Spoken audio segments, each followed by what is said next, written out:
सोचिए जरा, एक पिज्जा डिलीवरी बॉय जिसकी रात की आखिरी डिलीवरी उसे एक ऐसी जगह ले जाती है जहां से वापस लौटना नामुमकिन सा लगता है।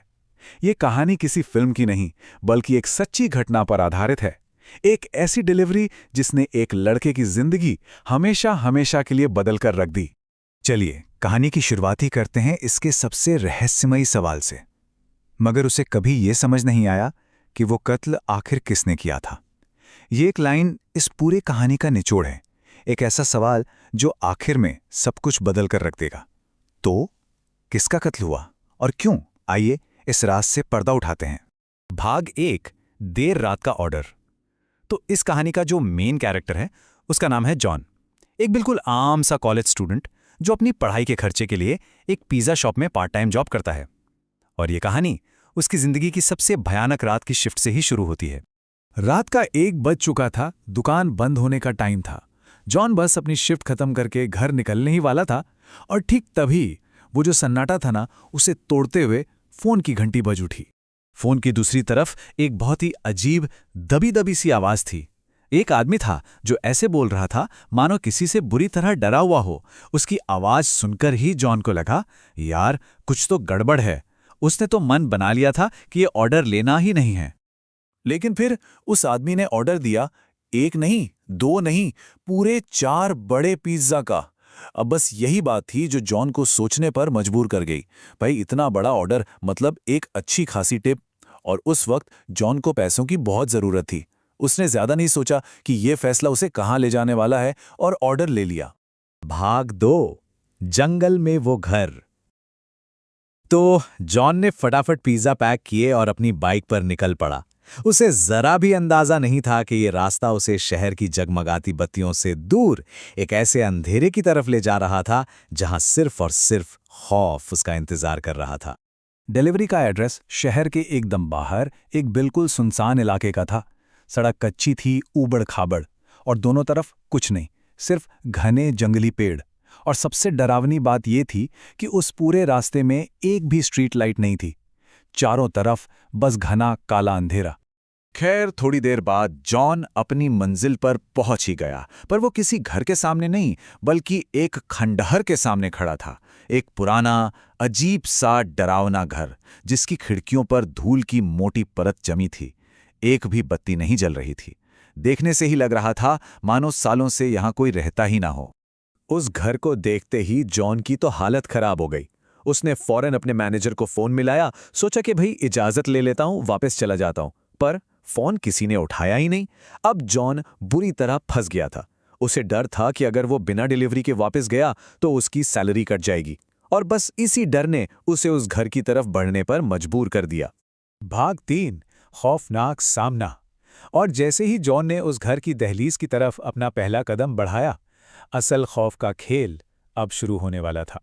जॉन ने कांपते हुए हाथों से दरवाजे की घंटी बजाई। अंदर से कोई आवाज नहीं आई। वो बस मुड़कर वापस जाने ही वाला था कि तभी कर एक भयानक आवाज के साथ वो भारी दरवाजा अपने आप खुल गया।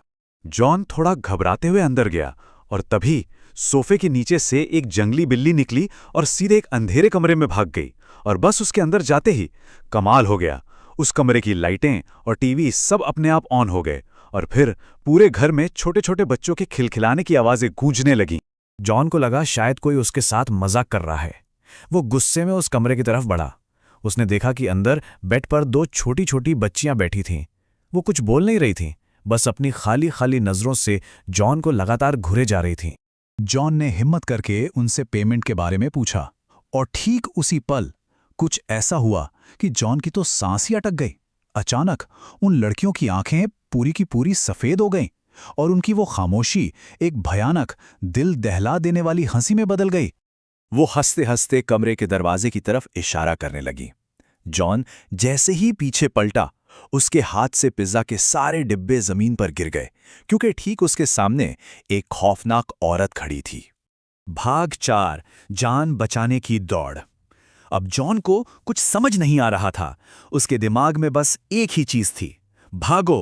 वो अपनी जान बचाने के लिए दरवाजे की तरफ, अपनी बाइक की तरफ भागा। उसने फौरन बाइक स्टार्ट की और जितनी तेजी से भगा सकता था भगाने लगा।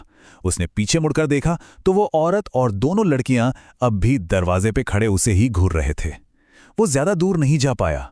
अचानक उसकी बाइक बंद पड़ गई, टायर पंचर हो गया था, और जब उसने रियर व्यू मिरर में देखा तो उसकी रूह कांप गई। वो तीनों धीरे धीरे उसी की तरफ आ रहे थे। जॉन ने बाइक वहीं फेंकी और अंधेरे जंगल के अंदर दौड़ लगा दी। वो बस भागता रहा जब तक कि उसकी सांसें फूल नहीं गईं।